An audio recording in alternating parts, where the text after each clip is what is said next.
আজ 1 March 2025 south Africa বনাম ইংল্যান্ডের মধ্যে চ্যাম্পিয়ন ট্রফির খেলা অনুষ্ঠিত হচ্ছে।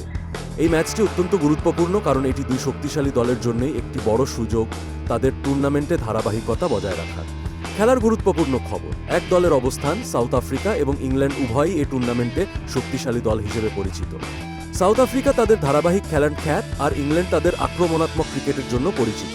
মেসের গুরুত্বপূর্ণ পিচ রিপোর্ট অনুযায়ী আজকের ম্যাচের পিচ ব্যাটিং সহডক হতে পারে, তবে বোলারদের জন্য কিছু সহায়ক উপাদান থাকবে, তাই টস খুবই গুরুত্বপূর্ণ হতে পারে। 4. টসে জটি দল। টস জটি দল সাধারণত বোলিং নেয় কারণ সকালে শীতল অবস্থায় ব্যাটিং করা কিছুটা কঠিন হতে পারে। টুর্নামেন্টের প্রেক্ষাপটে চ্যাম্পিয়ন ট্রফি একটি একদিনের আন্তর্জাতিক ওডিআই টুর্নামেন্ট, যেখানে বিশ্বমানের দলগুলো নিজেদের দক্ষতা পরীক্ষা করে। সাউথ আফ্রিকা এবং ইংল্যান্ড দুটি শক্তিশালী দল এবং এই ম্যাচটি প্রতিযোগিতায় গুরুত্বপূর্ণ হতে চলেছে।